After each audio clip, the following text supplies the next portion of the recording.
Hello there, sword friends. Today I'm going to tell you about this baby sword right here. This is a chef knife from Koala Forge, and it's got a little koala on it right there, which I happen to dig. Anyway, Sal from Koala Forge sent me this knife. I've talked back and forth with Sal a few times over the internet over a number of years, frankly. But anyway, he sent me this knife. I didn't spend any money on it. If you think that makes me biased, you know at the start.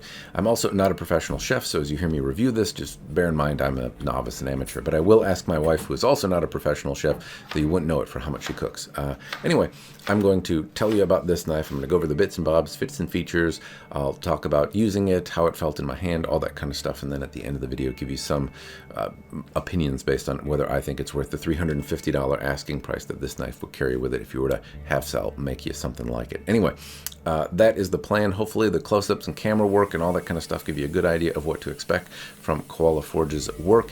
And hopefully my novice opinions are useful in some way. If they're not, though, then mute the video, I guess. Hopefully the video is worth it.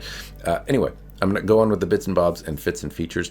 Do know in my mind, though, $350 is not a super substantial amount of money for a custom-made chef's knife. And you do have to put them, or at least I put them, in a slightly different category than the knives I would buy off the shelf or from like Amazon. Now, the Shun Chef Classic is a staple in my kitchen. It gets used a lot, it gets beaten up a lot, and gets cut right on the granite. It gets thrown in the dishwasher and all the things that you're not supposed to do with a nice knife. And so how it holds up in the kitchen is an important thing to me, and I'll judge it by that standard. Though at the same time, I'm looking at this as a one-of-a-kind handmade object by a competent person who likes to make chef's knives and pours that kind of artistry and attention into the knife, and that has to hopefully account for something. If it doesn't, then a custom chef knife is probably not going to be justifiable, because performance-wise they're maybe better, but they usually heat treat a lot of those custom, or rather the better knives that you would buy off the shelf. They're not bad products. They're well designed. They're not just stamped out either.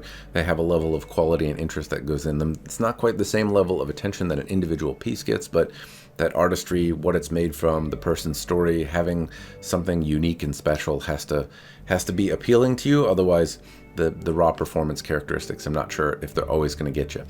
Anyway, to me, I'm looking at it through that lens of a custom knife. I will, in the back of my mind, try not to always compare it to what I can get for $100 on Amazon.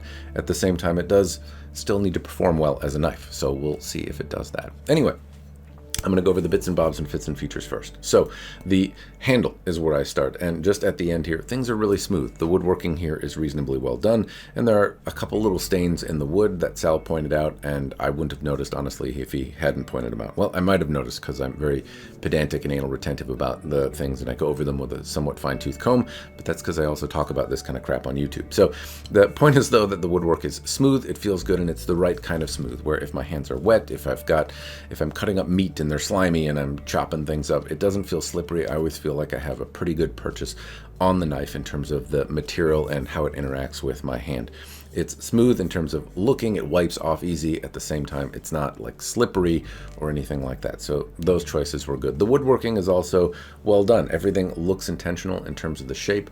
All of the little chamfering on the edges is even and symmetrical and really quite well done. The two-tone is also aesthetically pleasing, not so much to me, honestly, but it actually goes with both of the woods in my kitchen. I have some cherry color and I have some lighter maple color, and well, these woods are neither of those. The contrast between my kitchen is actually reasonably well matched in the handle. There's a little spacer between here made of something synthetic that I can't quite make out, but it's black and it doesn't stand out as too obtrusive. Though, honestly, in terms of handles, they can be made out of pink daffodils and My Little Ponies and stuff. I don't honestly mind whatever they're made from. I always like something a little different. This isn't way off the wall different, but it has some character and it stands out in the kitchen anyway.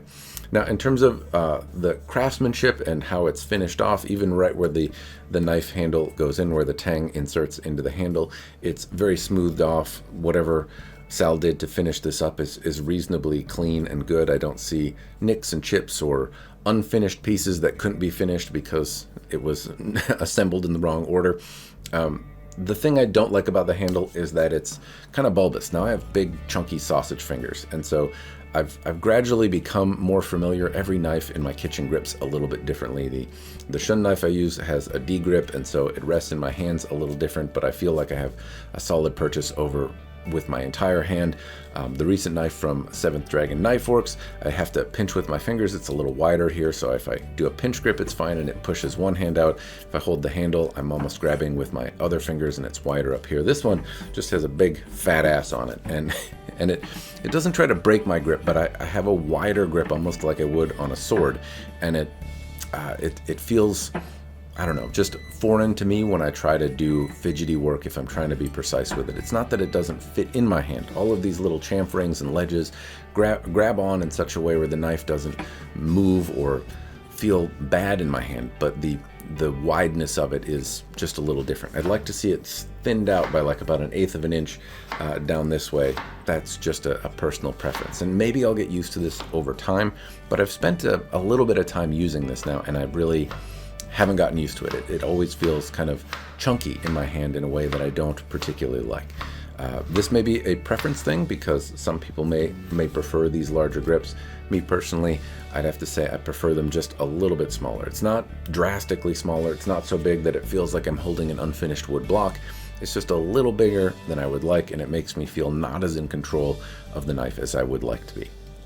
Now that said, what that means is when I use this, I tend to avoid this section down here, and it makes me tend to come up here into a pinch grip, which is not the type that I usually use. I'm kind of a weirdo, and I'll hold the knife with my finger up, I'll hold it in a hammer grip, I'll hold it with my thumb at the back. If I'm either prying or poking or trying to do fidgety fillet type stuff, I tend to take this, but seldomly do I take a pinch grip unless I'm trying to like scrape something with a knife, or trying to like peel cucumber sleeves off, or an apple or something like that. But I find myself using a pinch grip quite a bit on this because of this grip not being particularly comfortable. So anyway, grip-wise, there's some personal gripes that I would have about it, but these are custom knives. So if you know what you like the feel of, then by all means. Or if you just got this and you didn't have, I don't know, you didn't review knives and swords and stuff on YouTube and constantly think about how they feel in your hand and other little nuances, you probably just move on with your life and be quite happy with it. But to me, this could be thinned out just a little bit. It doesn't feel great in my hands. I've said that enough though, so I'm going to move up to the knife. The blade itself rests inside this handle, again, reasonably well where the junction meets. I do see some heat treatment, some kind of bluing and stuff here. I don't mind seeing that, but it's weird. It looks like kind of like an oil stain almost. And so I don't necessarily mind it. The heat treatment, the coloration in the steel is not necessarily a bad thing to see, but it gives me the idea of like unfinished unless it's a theme that's going around the blade. So I wouldn't mind seeing that polished up or sanded off in some way. It looks like it's intentional to be left here, but I don't find the accent visually appealing myself. I could get used to it. It may just be a style that I'm not super keen on, but I do see the kind of transition here. As I go down the length of the blade, it also has some ripples and waves in here. And along the spine of the knife, when you're going custom, it's not bad to have like these human elements in it. The scale that's on the side, I don't necessarily mind that. But if you're gonna round a surface, I want it to be like really, really clean and round. I want to look down it and I want to see no variations, no winding, and just a clean look. Now this isn't wiggly exactly, but there are some deviations in how the rounding is done, and it makes it look a little off kilter when you feel it. And if I run my finger down it, I can also feel just slight imperfections. It's not bad. It's not the end of the world. It doesn't impact usage. But when I'm talking again about a thing that's hundreds of dollars for a thing that I can also buy for $20, I like to see some additional attention to detail here. In terms of surfaces, I also like to see that, surfaces don't wobble and whatnot. Now, Sal really nailed this edge on the back. I don't exactly know what this is called, and it reminds me a lot of a sword. Now, Sal has some familiarity, you might say, with Japanese swords as well, and so this reminds me of the spine of a Japanese-style blade, or of a Japanese-style sword, and it is even and precise and clean and right on. So I would like to see this level of attention to detail along the spine going down as well. It doesn't have to be in a triangular shape like this part is. It's not a true edge, but it has that kind of Japanese sword flair to it, which I appreciate. I'd like to see that at least the same level of attention on the spine itself. Not necessarily a triangle, because then it probably wouldn't feel great to hold it thusly, but you get what I'm saying. Now, I've talked about the back, the back enough. I'll move on to the face of the blade. It has a koala on one side, which I happen to really like, the maker's mark. It also has what looks like forge scale and some hammer marks that are left on the blade. It incorporates distal taper. There's a slight bit of it, not too much, but it's definitely present. And there's a little bit of, bulbousness that isn't exactly as even as I'd like it to be. It's fine to leave hammer marks in, but when I look at the profile, I shouldn't necessarily see how they impact thickness. So I do see that ever so slightly. I happen to like the scale, and I do want to point out as well that when I rub my fingers on it, it doesn't come off. So whatever he's done to kind of clean off the scale is done, and it's not gonna like leave residue in your food or anything like that. The blade transfers then to one big bevel, which is exactly, I guess, what you'd hope for. You're not expecting to see secondary bevels on these kind of chef's knives, but this is a very robust, it starts with a thick spine, and it keeps a lot of meat until the edge, where it thins out pretty drastically, and that has left a pretty meaty edge. So the edge is likely going to be very stable, but it reminds me of like Battle Chef is kind of the edge I see here. Like I bet, I don't know how many strikes it would take to get to the croquet steak of doom, how much it would take to break, but it would probably hold up better than any chef knife ever in terms of cutting into metal, because it has a pretty substantial and thick edge on it, or at least a lot of meat going up into it. Now it thins out, and in terms of cutting with it, I'll talk about that. I didn't really have any problems with it, but the profile is more substantial than I typically see in a chef knife, and that means that doing some fidgety, like cutting potatoes, dicing onions, cutting tomatoes, or things that stick, if I keep it on the surface here, they tend to get a little sticky, or they don't cut as smooth as some more refined or thinner profiled knives. Doing like an S grind in here, or removing some of this meat in a chef knife, I think would be appropriate. I'm not sure what the exact intention of this one is, but general cooking in terms of like dicing veggies and chopping up meat, this profile is just more substantial than I think it needs to be. And it's also not a cleaver, so if it were, maybe that would be more appropriate, though even then, for a chef knife, I think this is just Battle Chef. Like if you want a chef that's ready for battle, this is the kind of edge that I'd hope for, but it's more than I think it needs to be. It's not clumsy though, and I want to point that out, that it doesn't feel like I've lost much in this additional bolstering here, but I have lost some of the performance that, again, I generally hope for in a chef knife. Though it is worth calling out that my wife tends to cut right on the granite countertops, or right into plates, or right into things, and the edges often get abused in this house. So having something with a more obtuse edge, not egregiously so it's beyond the realm of what you'd expect to have in a kitchen, has proven to be a little bit more resilient here. This has held up more than I kind of expected, especially if I leave it out in the wild and it's not being used on a cutting board. It actually has retained its edge better than some of the other knives that are out there. Now the shun I usually have to sharpen once a month or so, because again, it's being cut right on plates and granite, right on pans, gets in there and gets chopped on. This one I haven't had to retouch the edge, hasn't been used as much, but given how much it has been used, I'm actually kind of surprised that I haven't had to retouch anything. So there may be some mad science behind leaving a little more meat on the bone. Just a perspective there. But when I go to use it, it doesn't feel as refined an experience as I might like it to be, and part of that I think has to do with how thick the edge is. A few millimeters even behind the edge is where it really starts to feel thicker than is average.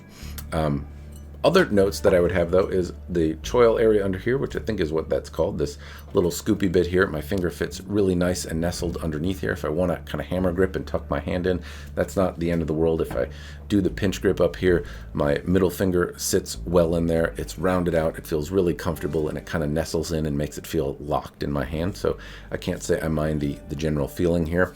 I tend to not like it when people try to do weird little scoopy things here, because I want to sit my finger in there and I don't want little things poking me. So this feels like it gives me enough retention. It grabs my hand, but it's not uncomfortable in any way. So the ergonomics of it, apart from this fat ass, is are generally actually pretty good. Anyway, the polished portion of the blade is not super polished. I can make out tool markings in it slightly, and it is made out of 1075 steel, so it does stain relatively quickly. This is not a dishwasher knife. You can't put it in the washer there. You got to clean it off, and if you're gonna leave it for a while, maybe put some mineral oil, olive oil kind of thing on it so that it doesn't patinate, unless you want it to patinate, in which case it'll develop one and it'll just look a little more used and abused. I wouldn't mind seeing it buffed a little bit more. I find that prevents some of the oxidation and stuff that tends to get caught in some of the grinder lines and whatnot on here. This isn't the end of the world, but if it were sheened up a little bit, that would also be appreciated. I do also make out like just kind of different lines. It looks like I have some going this way and then some this way, and I would rather make out just this scale that's left here and then have one uniform surface rather than making out kind of two different belt lines. I'm being very pedantic, but that is what Sal asked for. In terms of the shape, I like the belly, I like the point, I like how it moves, I like how it cuts. It's a very good size. It's big without being too big, and it's an overall comfortable knife. I've started based on a different knife I got recently, kind of lean in towards almost swords in the kitchen, go figure. But this one is a reasonably comfortable size and seems to be preferred in terms of size-wise to my wife over me. I don't necessarily mind it, but like I said, I've been leaning into larger knives in the kitchen recently.